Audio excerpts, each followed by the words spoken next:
नमस्कार दोस्तों, स्वागत है आपका हमारे ऑफिशियल यूट्यूब चैनल GSY नीरेसर में। कैसे हैं आप सब?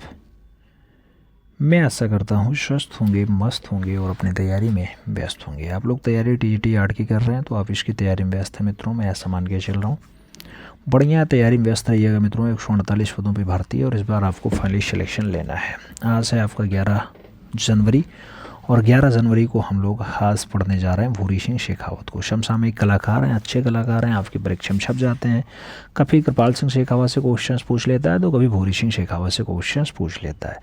कृपाल की अगर बात करते हैं मित्रों तो श्री धामोपुर में जन्म होता है राजस्थान में 1922 में, जबकि भूरी सिंह शेखावत की अगर बात होती है तो बीकानेर राजस्थान में इनका जन्म होता है 1914 में। दोनों में डिफरेंसेज याद रखिएगा। भूरी सिंह शेखावत, नाम भूरी सिंह शेखावत मित्रों 1914 में जन्म, 1966 में दुखद निधन होता है।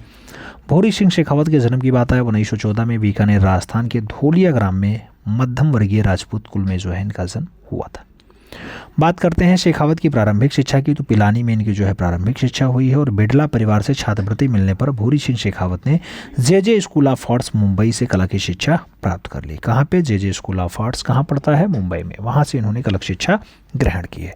सन 1937 ईस्वी से जीवन पर्यंत इन्होंने पिलानी के बिड़ला स्कूल में कला अध्यापन का कार्य किया है। कहाँ पर? पिलानी में। पिलानी में किस कॉलेज में? बिड़ला कॉलेज में इन्होंने क्या किया है? कला के टीचर के रूप में इन्होंने अपनी सेवाएं दी हैं 1937 से। आगे बात करते हैं मित्रों, आगे कहा जाता है भूरी सिंह ने आर्ट क्लब की स्थापना कर बहुत से कलाकारों का ज्ञान दिया। भूरी सिंह ने आर्ट क्लब की स्थापना कर बहुत से चित्रकारों को चित्रकला का ज्ञान दे दिया मित्रों। तो आर्ट क्लब स्थापित करने का काम भी भूरी सिंह शेखावत का रहा है। भूरी सिंह शेखावत के प्रमुख शिष्यों की अगर बात आती है तो मित्रों आप जानते हैं कृपाल सिंह शेखावत भी इन्हीं के शिष्य हैं। कुंवर संग्राम सिंह हैं, रवि निवास वर्मा जी हैं, गंगा प्रसाद शारदा जी हैं, केशव देव जी हैं, RD वारिक जी हैं और मथुराम वर्मा जी भी इन्हीं के शिष्यों में शुमार हैं, याद रखिएगा। जिसमें कृपाल सिंह शेखावत एक फेमस नाम होता है। तो मित्रों भूरी सिंह शेखावत के प्रमुख शिष्य रहे हैं ये लोग। भूरी सिंह शेखावत से कला शिक्षा ग्रहण किए हैं। भूरी सिंह शेखावत ने अपना यथार्थवादी चित्रों में राजस्थान के जनजीवन की दैनंदिनीय गतिविधियों का चित्रण बहुत बढ़िया से किया है। और भूरी सिंह शेखावत जी महात्मा गांधी के विचारों से भी खूब ज़्यादा प्रभावित रहे और उनके अनुयायी भी रहे। तो भूरी सिंह शेखावत किसके विचारधारा से जो है ज़्यादा जुड़े रहे? तो उनका जुड़ाव जो है महात्मा गांधी की विचारधारा से रहा है। अपने स्वतंत्रता संग्राम से जुड़ी निम्नलिखित विभूतियों का चित्रण किया। गांधी हैं, पटेल हैं, नेहरू हैं, आसफ अली हैं, बिड़ला जी हैं, जमनालाल बजाज जी हैं, बलदेव प्रसाद बजाज जी हैं, CF हिंदू जी हैं, माउंटबेटन जी हैं, डॉक्टर राधाकृष्णन जी हैं। इन लोगों से जुड़े हुए चित्रण का कार्य भी भूरी सिंह शेखावत ने बखूबी किया है।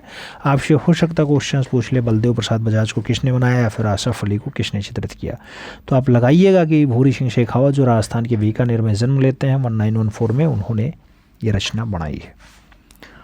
ठीक मित्रों, आगे बढ़ते हैं। आगे कहा जाता है सन 1939। कब? सन 1939 में भूरी सिंह शेखावत को एक महीने तक बापू की सानिध्य में रहने का सौभाग्य प्राप्त हो गया। बापू यानी महात्मा गांधी के सेवा में रहे 1 माह। भूरी सिंह शेखावत ने बापू के दैनिक जीवन का जो है नाना रेखाचित्र भी बनाया। तो दैनिक जीवन पर आधारित नाना रेखाचित्र, बहुत टाइप के जो है रेखाचित्र बापू की जीवनी पर आधारित इन्होंने बनाए। भूरी सिंह शेखावत के चित्रों के बारे में जवाहरलाल नेहरू ने कहा कि उनके चित्रों की आत्मा बोलती है। उनके चित्रों की आत्मा बोलती है, ऐसा कथन किसने कहा? जवाहरलाल नेहरू ने कहा। जवाहरलाल नेहरू वही व्यक्ति हैं जो भारत देश के पहले प्रधानमंत्री बनते हैं मित्रों। ये किसके चित्रों के लिए बोले? भूरी सिंह शेखावत के चित्रों के लिए इन्होंने ऐसे वाक्य का प्रयोग किया है। आगे बात करते हैं। आगे कहा जाता है आपने JJ स्कूल ऑफ आर्ट्स के तत्कालीन प्रधानाध्यापक सर चार्ल्स R जिराई के निर्देशन में फ्रेस्को म्यूरल तकनीकी का प्रशिक्षण भी प्राप्त किया है। भूरी सिंह शेखावत ने फ्रेस्को म्यूरल तकनीकी के द्वारा दिल्ली, मथुरा, पटना, बिड़ला मंदिरों की दीवारों को भी सुशोभित करने का काम किया मित्रों। तो फ्रेस्को म्यूरल में बहुत बढ़िया से काम किए हैं। दिल्ली में भी किए हैं, मथुरा में भी किए हैं, पटना के बिड़ला मंदिर में भी बनाए हैं। तो ये सारी रचनाएं फ्रेस्को भित्तीय रचना पे भी काम किया। फ्रेस्को म्यूरल को भी बहुत बढ़िया से वो किया है। सन 1996 ईस्वी में लगभग 5 वर्ष तक रक्त कैंसर से पीड़ित होने के बाद इनका दुखद निधन हो जाता है। वही भूरी सिंह शेखावत जो लास्ट में अपने जीवन को 1996 में जो है अंतिम समय गिनते हैं। 1916 में इनका दुखद निधन होता है रक्त कैंसर से। मित्रों भूरी सिंह शेखावत की रचनाओं पर आधारित कुछ रचनाएं पूछी जाती हैं तो आपको याद रखना होगा। आरा चलाते हुए खाती, ये रचना भी इम्पोर्टेंट है। वृद्ध बुनकर की बात हो, रचना किसकी है? भूरी सिंह शेखावत की है। राजपूत व्यक्ति का शान हो, ये भी भूरी सिंह शेखावत की रचना है।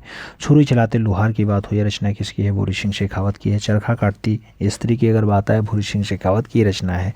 इसके साथ सौदा करते ग्रामीण नर नारी, ये भी रचना किसकी है? भूरी सिंह शेखावत की है।